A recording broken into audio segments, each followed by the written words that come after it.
Top quality और consistent performance के लिए सिर्फ सिल्वर पंप नाम याद रखना। અમરેલી જિલ્લાની વાત કે જ્યાં ગ્રામ પંચાયતની ચૂંટણીની મતગણના અત્યારે ચાલી રહી છે। અત્યારે 89 ગ્રામ પંચાયતની મતગણતરી હાથ ધરી દેવાઈ છે। અહીં પોલીસના ચુસ્ત બંદોબસ્ત વચ્ચે ચાલી રહી છે મતગણના। 10 તાલુકા મથકના અલગ અલગ કેન્દ્ર પર આ મતગણતરી ચાલી રહી છે।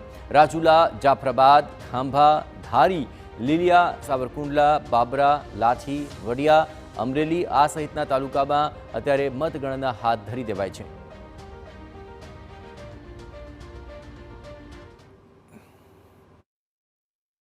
અમરેલી જિલ્લામાં 89 ગ્રામ પંચાયતની ચૂંટણીનું મતગણતરી છે તે પ્રારંભ થયો છે। હું આપને દ્રશ્યો બતાવીશ રાજુલા સેન્ટર ઉપર જ્યાં મતગણતરીની ગણતરી છે તે શરૂ કરવામાં આવી છે। જિલ્લાની કુલ 89 જેટલી ગ્રામ પંચાયત છે તેમની મતગણતરી છે તે શરૂ કરવામાં આવી છે।